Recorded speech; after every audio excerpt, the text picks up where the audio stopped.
Welcome you by Hancock Whitney. I'm joined here by Leah Vann. We're here to talk about the Baton Rouge Regional, hosted by LSU, also featuring you've got Tulane, Oregon State, and Sam Houston State all playing. But first up will be LSU and Tulane at 2 o'clock on Friday, and like the most unusual matchup anybody could have anticipated just a week or two. Leah, just first of all, any thoughts on kind of where LSU stands kind of coming in? They faced a little bit of adversity late in the season after really rolling for so long. How have you seen this team kind of respond here in the last couple of weeks? Yeah, I think the win in the Georgia series was really important for this team from a confidence standpoint and just to kind of get their feet wet. I mean, you look at individual players too, like Thatcher Hurd, who has now had two straight solid outings that are 5 innings or more.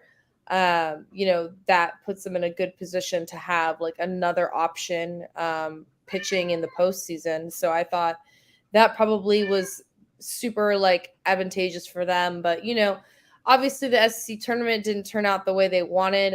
It was like kind of the first time we saw the offense go a little bit stale. I guess we saw that again also in like the Auburn series and the Mississippi State series, but really just the SEC tournament, there were a lot of guys left on base and a lot of runners that weren't cashed in. And I don't know if that's a product of the lineup or, Tommy White sitting out that final game. So I think that LSU is still in a good position. They're getting a full, even more than a week of rest going into the regional.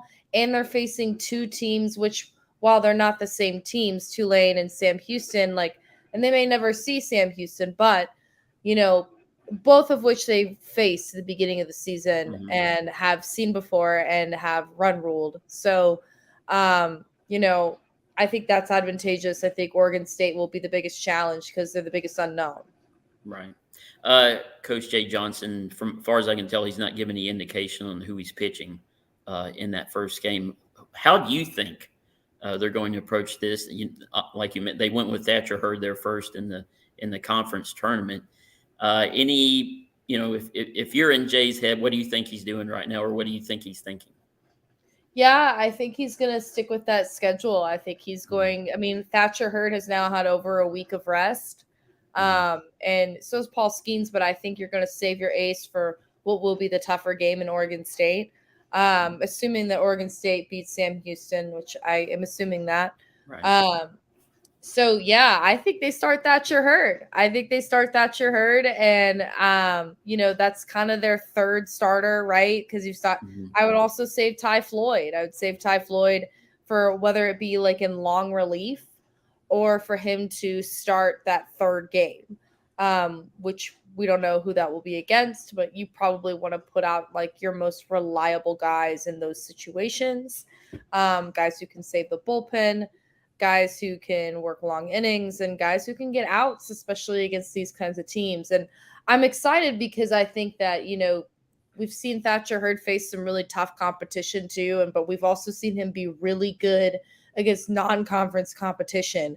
And that, whether that being Texas or that being Butler. I think Butler, he had like 7 strikeouts against and stuff. Now Butler's not in the tournament, but that's kind of the caliber of the teams that you're going to be facing in a regional, is not the SEC hitters that LSU is used to seeing. Right. I think everybody kind of recognizes this point. The weak point of this team is the bullpen.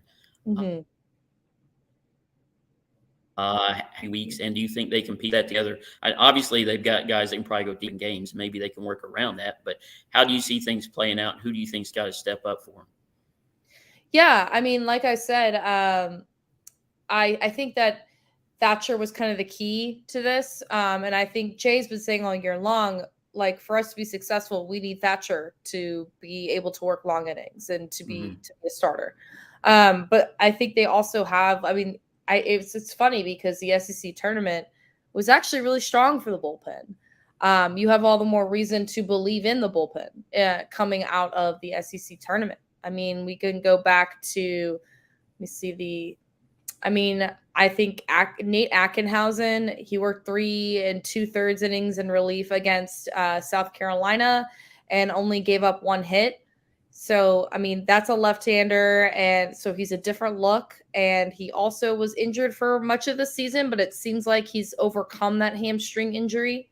Um, and then you look at guys like Riley Cooper worked 4 1/3 against Arkansas, which is a pretty tough lineup, and he only allowed 2 hits. He gave up no runs, and that was after Paul Skeens. So I think Riley Cooper, we all know him as the kind of the old reliable guy. He's the guy that can work like 3 different games in the same weekend and go 1 or 2 innings each time. Riley Cooper, that's a key piece of your bullpen right there. And then I guess, you kind of have to get Griffin Herring. Griffin Herring has been a reliable reliever for the most part the entire season.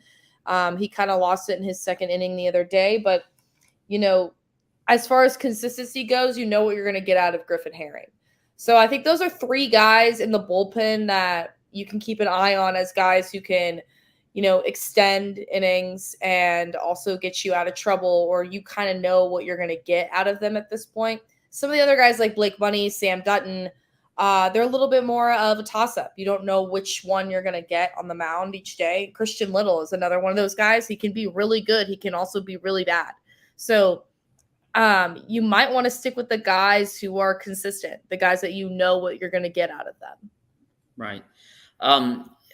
This lineup's loaded. It's hit 311 as a team. I think 7 guys with double digits, coming in home runs. Do you think this? But it seems like there's been little gaps here where they haven't hit when they needed to. I remember last year in the Hattiesburg Regional, it seemed like they came through in the clutch there a few times late in games. Is that what's got to happen for that lineup here in the Baton Rouge Regional? Yeah, I mean, they've got to compete with 2 outs. That was kind of they've got to compete with runners on. They've got to compete with runners on and 2 outs. They got to compete with runners on and less than 2 outs. There were so many times that we saw in that last game in the against Texas A&M where LSU had a runner in scoring position or even on like third base, and they couldn't cash him in. The next 2 guys would strike out.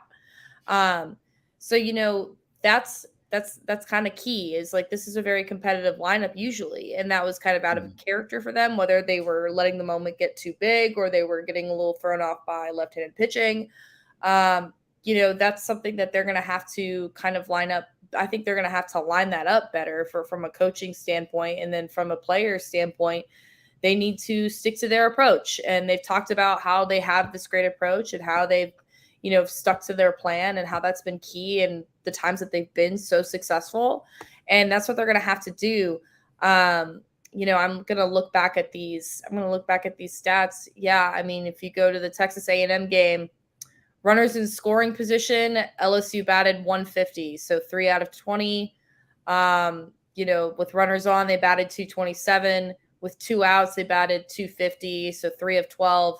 So yeah, you've got like those numbers have to improve, especially if your bullpen is going to give up a couple of runs, right? And LSU, I mean, on the bright side, you think about the tournament, their bullpen didn't give up more than 5 runs to each team that they faced, which normally is advantageous for a lineup like this, who scores like 8 or 9 runs per game.